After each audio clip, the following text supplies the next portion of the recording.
যাচ্ছি ট্রলি গাড়ি যাওয়া যাবে না তো এই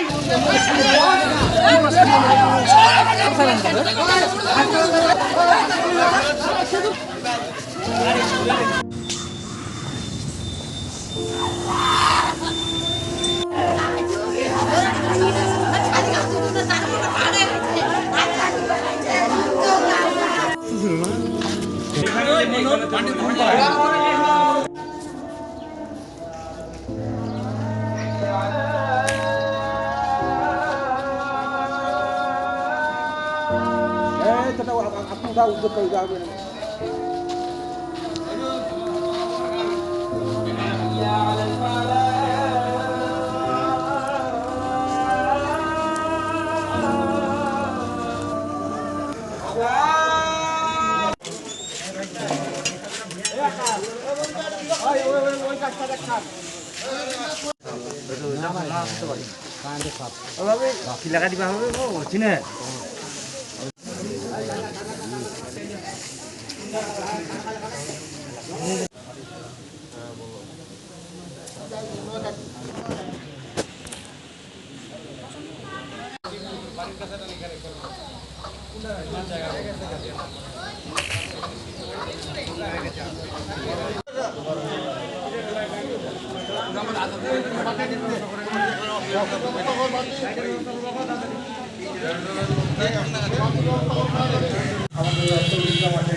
আল্লাহ যেন তাকে মাফ করে দেন বলে আল্লাহুম্মা আমিন।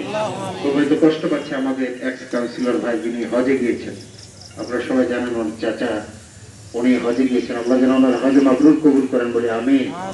একেবারে দুই ভাই ছিল খুব কাছাকাছি, ছেড়ে কিছু যাবে না।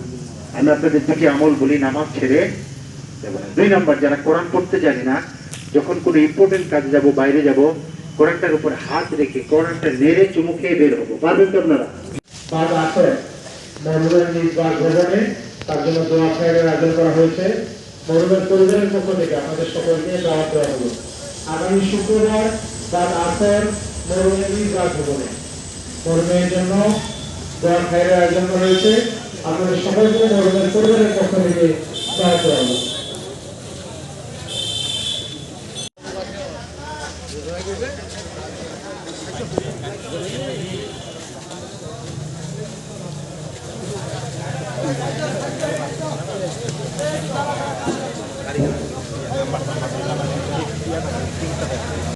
আসসালামু আলাইকুম। আজকে এখানে আপনারা সবাই উপস্থিত হয়েছেন, এজন্য আমাদের পরিবারের পক্ষ থেকে সবাইকে আন্তরিক ধন্যবাদ।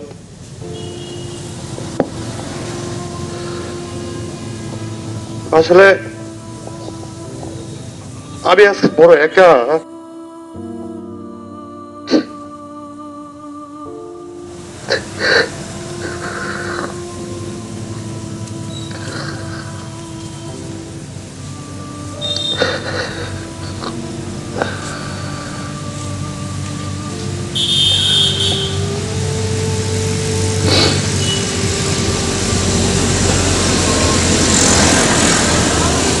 মা মারা যাওয়ার পরে 22 সালে যখন বাবা মারা যায়,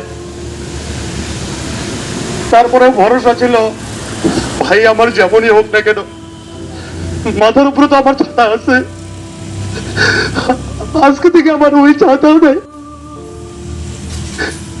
আপনারা সবাই দোয়া করবেন আমার ভাই চলাফেরায় কথাবার্তায় আপনাদেরকে কোনো কষ্ট দিয়ে থাকলে আল্লাহর ওয়াস্তে মাফ করে দিবেন। আমার ভাইয়ের দেনা পাওনা সম্পর্কে আমার কয়েকজন আমার জানাশোনা আছে, যাদের সাথে আমার ভাইয়ের কিছু লেনদেন আছে।